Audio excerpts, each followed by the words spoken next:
Oh boy. Is this a kid friendly podcast? No, Family friendly? no. Tell if you here, I'll Facebook your girl here. Okay. I know I'm her friend. I'm her friend on the Facebooker. You know, I mean, I don't usually talk to like single women, like she's way younger than me, but Uh-huh. she's spoken out a couple times against like, you know, it seemed like she had right aims, like she had a lot of respect for her freedom. Yeah, And so yeah. like, yes, she's my friend. Yeah, yeah. Yeah, she does. She and I have talked about it. She and her parents wanted me to vote for Donald Trump, you know, and I was very, very tempted to, especially seeing Yeah. the way people that were against him were behaving. Yeah. I was very tempted to. There's good reason not to vote for him. Yeah. You know? Yeah. I mean, there, you know, and that, you know, the reason I don't is because, you know, you know, I think that he basically, you know, governs politically, he basically governs like a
Politician. he wasn't part of the establishment. Yeah. That's the main reason. That's the main reason that people hate him, and that's the main reason that, you know, despite the fact that I didn't vote for him, like that's the main reason that I, you know, the main impulse I would have had to vote for him is that I know that he is not, you know, a swamp creature. you know. He's not a swamp creature. Yeah. Yeah, like, yeah, and yeah, I know what you're saying. Like, I mean, to me, I think there was value to see people. To me, there was a lot of value in seeing that, like, the establishment wanted him out. Yeah. Yeah. And I'm like, dude, he's gonna uncover all kinds of stuff. Yeah. And I feel like, the second term was like what he needed. Hmm. You know? Maybe he'll get it. You never know. Yeah. I don't know if he'll, I don't know how much, whether he'll make, the most of it. I don't know. We'll see. If he does, get it. Okay, so.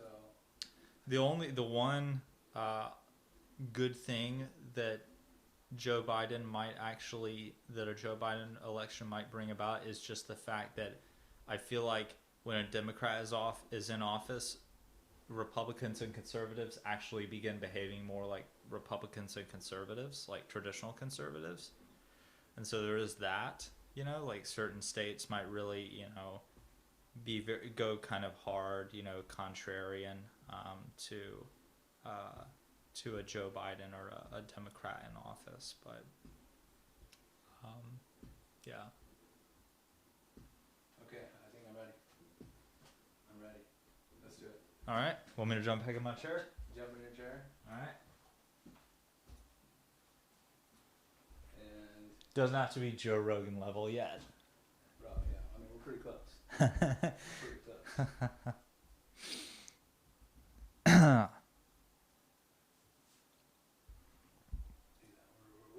We have a lot of the. Oh, am I gonna have to smoke another one? What? You're gonna have to smoke another. Oh man, I can't believe that. Let me see. I think I'll go with a classic series.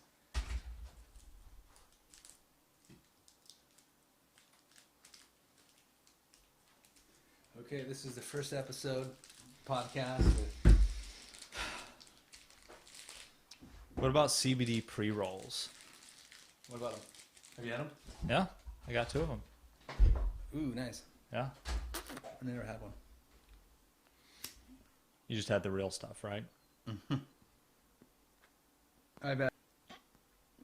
I've never actually, but I actually got into CBD pre-rolls and smoking CBD mainly. I kind of wanted to get into CBD, but I couldn't really, I was like, I don't want to get like gummies or, oil and stuff like that, but I could get into like smoking it. So, because I like smoking.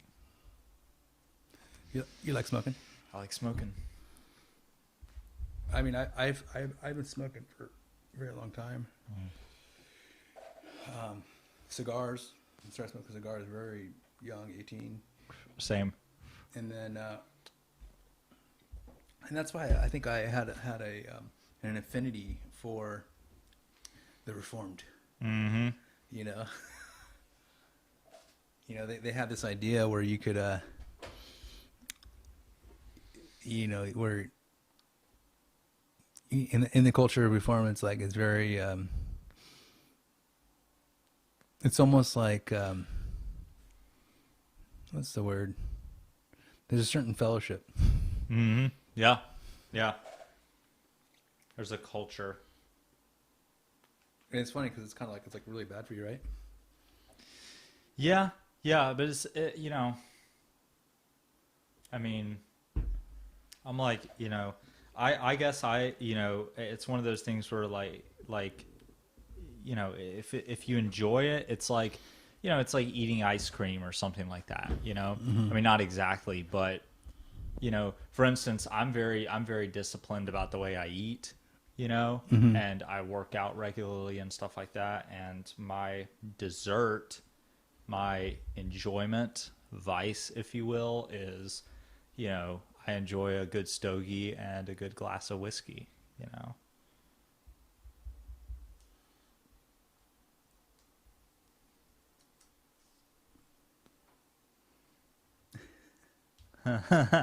I can't. It's hard for me to do that bourbon stuff. It's just yeah. it doesn't go down like very well.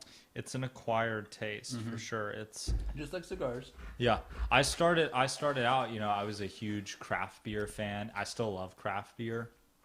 But you know, it's not exactly great for the waistline, you know, and I found out I like, you know, I started drinking whiskey and I really liked it, and you know, lower calories, so, you know. Yeah. Win-win, I guess. So what are you cracking open now? Cigar. I got a Monte Cristo Classic Series. It's gonna be more like a Connecticut, so it's gonna be lighter. This one that I'm smoking right now is a Nicaraguan, which Nicaraguans are typically pretty full-bodied, pretty strong. I love full body. Yeah, I do too. Sometimes when it's half body, I'm like, I could do that too.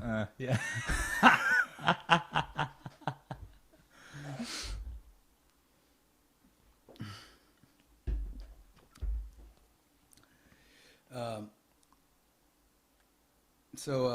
What were we talking about? We had most of the discussion before the podcast started, but now that it's on, what can we talk about? Well, the only suggestion I would make would be to get some sort of ventilator in here at some point, if cigars are going to become a regular, like a staple of the podcast. Probably not. Okay, one-time thing. Well, so it's going to be a rare thing. Yeah. I mean, because there's no ventilation. So, but what's worse? What's more dangerous? A cigar, that's true, in a an enclosed area, or hanging out with COVID in the midst of us. Yeah, or the idea of critical race theory. It's pretty dangerous too. Oh gosh, that's like that's a mind virus, right? Yeah, I mean that ought to give you all sorts of cancers, not just throat and lung, for sure. I'm trying to really trying to figure out what it is, and what is critical race theory. Trying to hear from the scholars. You know, I'm probably not likely going to be diving into the literature and dissecting it. So I kind of depend on other minds to evaluate it. Yeah. And I really think that Vodi Bakum is he starts talking about a lot of the phenomena that are happening within our culture. In the sense of like, he talks about this cancel culture, and you know, the hypocrisy a lot of times in these movements, and not being able to really think. And it's interesting because like I think one of the critiques about critical race theory and like leftism culture is this like inability to really talk about the issue at hand in a reasonable manner, and to dismiss anyone that has any kind of opposing thought. Yeah. And he kind of points it to critical race theory as being kind of like one of the main things that is like pushing it through. And it's interesting because I think a lot of people that accept the premises with it, like leftist culture and some of the toxic culture aspects that we have, like they may not even know about critical race theory. Yeah. But they're accepting a lot of the premises wholesale. Yeah.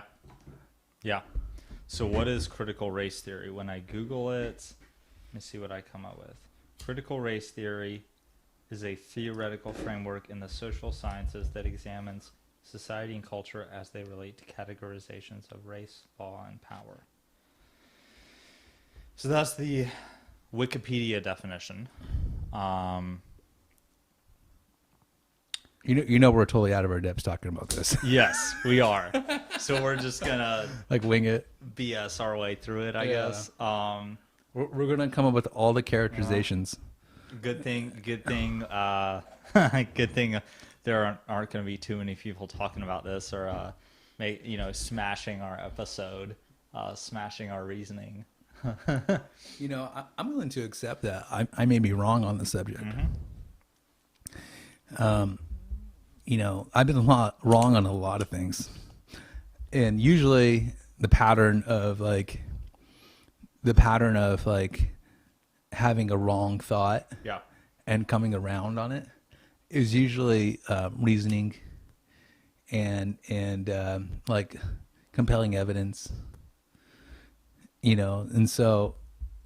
one of the problems I see with critical race theory, I feel like there isn't really a lot of discussion on it. I'm glad that Trump just banned it outright out of our schools, because I think that there is this idea in academics where, we're to hate this country. Mm-hmm. And that kind of scares me, honestly. Mm-hmm. Yeah.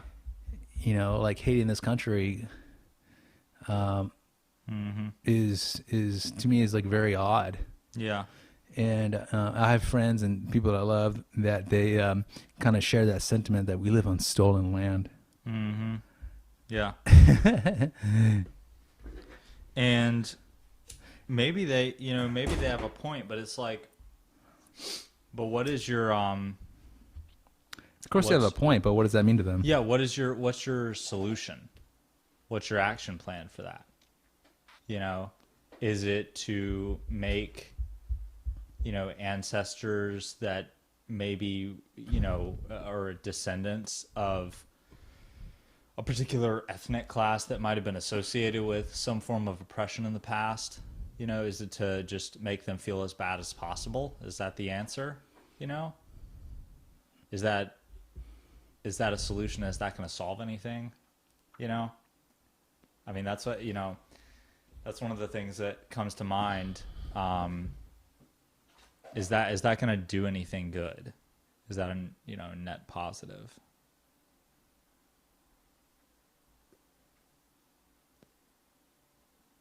I'm able to switch the cameras just like this. Nice. So this is your angle. This is my angle. That's our angle that we're sharing, but I'm like not really in it that much. There we go. So Nice. I need to get like wider. Yeah. I'm still figuring it out. So. Uh-huh. Usually the producer is like the guy like behind the camera, not in front of it. But I'm gonna force myself in front of it, just so I get other people that have better minds. Don't hold your breath. Yeah. So, how should Christians think about critical race theory? Well, I think. Well, first of all, what is critical race theory? Because you mentioned, I mean, that was a very vague definition. When you see people that ascribe to the idea of critical race theory, and the concepts of critical race theory,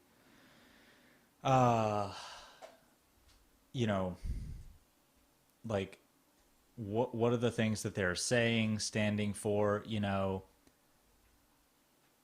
versus like you talked about how, diving into the literature would be too difficult. And yeah, the problem is that the literature is so, does Natalie see our video right now? I don't know. Oh. Does she? She said I looked cute in my Jason video. So I guess she does.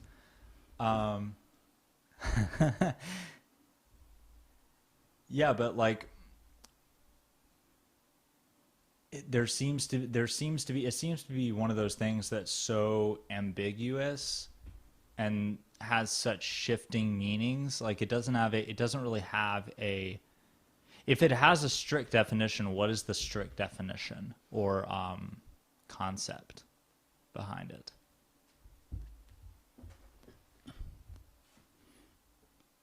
Well, I think critical race theory, I think it's like, it is making an opinion on it. Yeah. Like it's making an opinion upon like structural powers, and viewing it through the event, like through the lens of like race and events in our history. And it's just, and I feel like, and so this is a really great subject talked about, because I know nothing like of substance to bring to the table. But I think Natalie wants to join us. Yeah. So let me dial her in. Okay. So I think the goal would be to have her.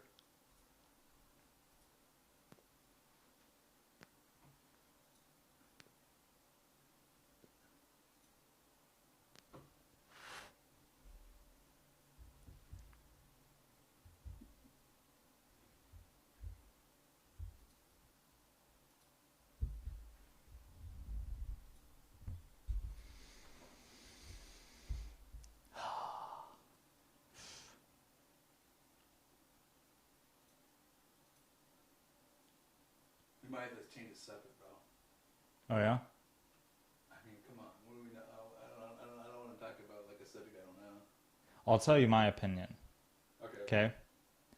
Critical race theory, like you said, it's the idea of viewing power structures through the idea of race, or compartmentalizing it into race and ethnicity.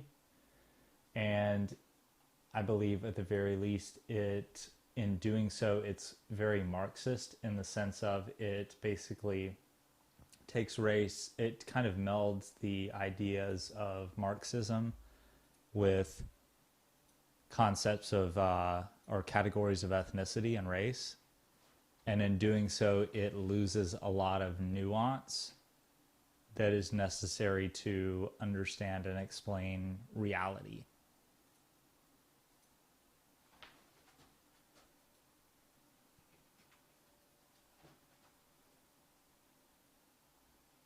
Okay, here we go. It's my main issue with it.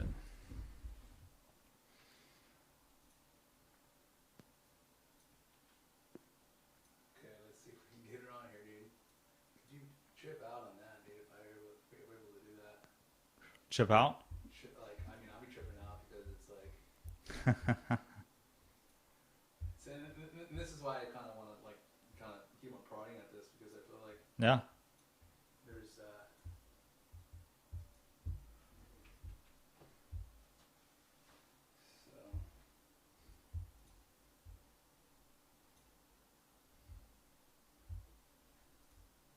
Alright.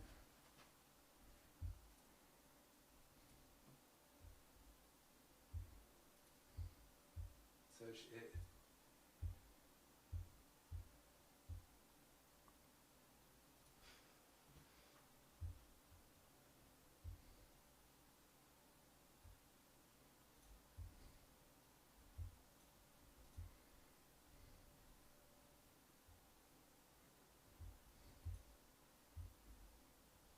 Oh, she's on the FB.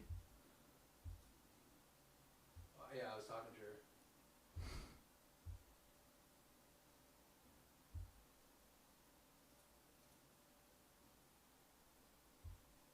Oh, there it is.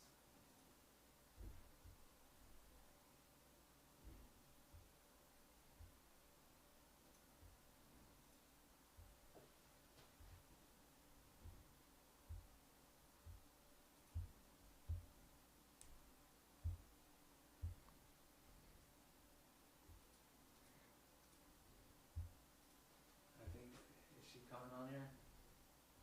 I wonder, she's probably doing her hair.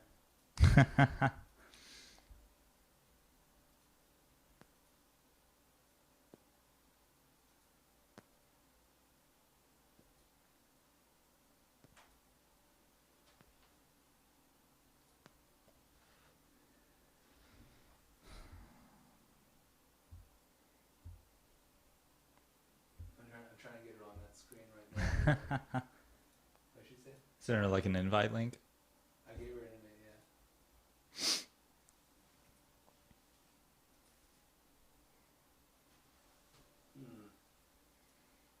Let's see what she said.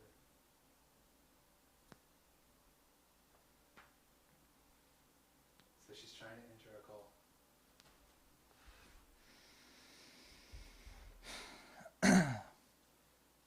Welcome. What should we call the podcast? I don't know.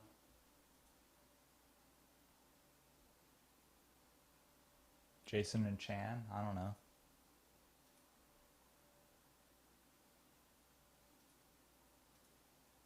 Critical race theory body slam.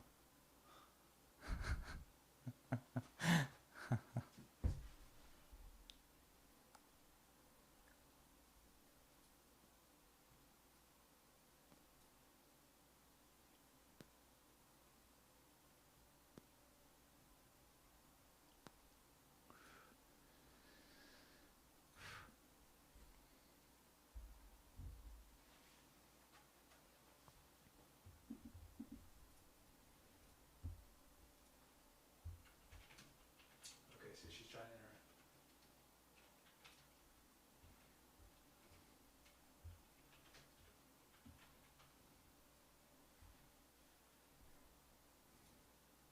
Okay.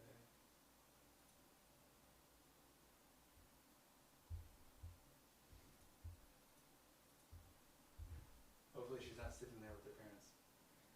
Look at my boyfriend. I'm sure her dad would have plenty to say on this, based on the things we talked about. Really? Yeah. Their whole family is very conservative.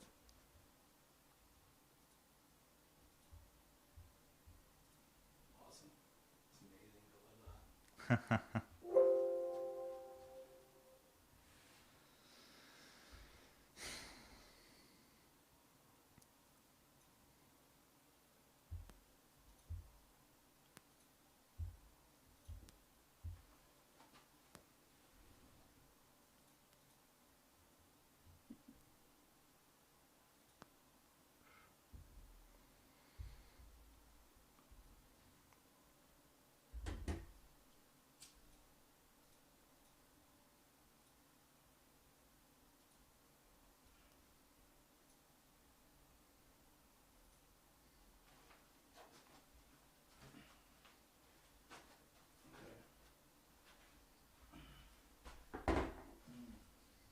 I'm starting to feel the euphoria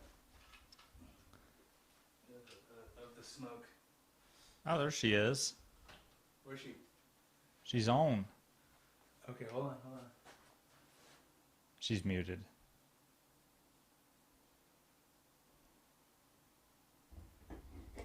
You got her?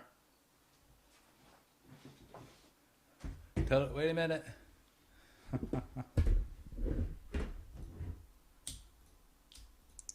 Hello? Hello? Can you hear me?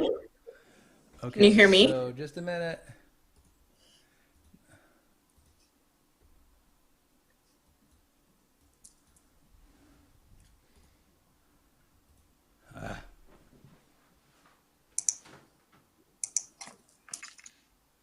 She's talking. Hello? Can you hear me? Nope, we can't hear you. All right. Hang on. I'll come back in. Say it's not her fault, it's my fault. It's not your fault. It's ours. I don't think she can hear that.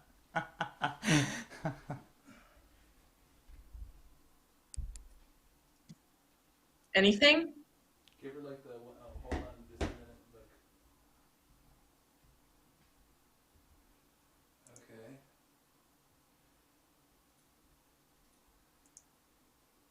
Oh, I got an idea. You got it? Oh. Hold up.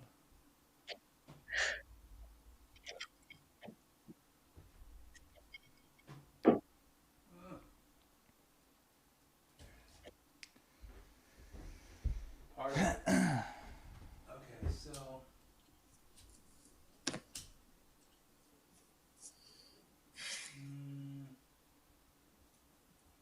she looks annoyed. This is not how she spends her time. Okay. Okay.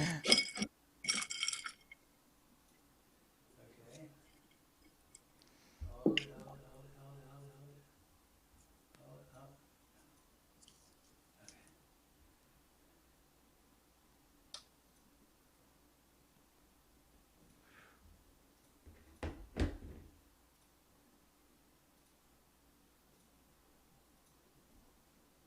That's one.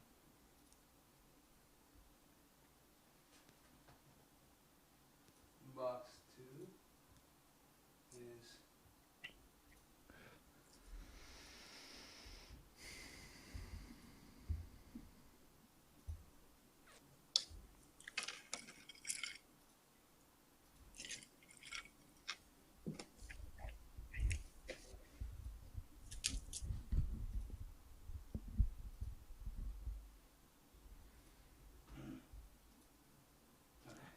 I don't know why she's not. I don't know why she's muted.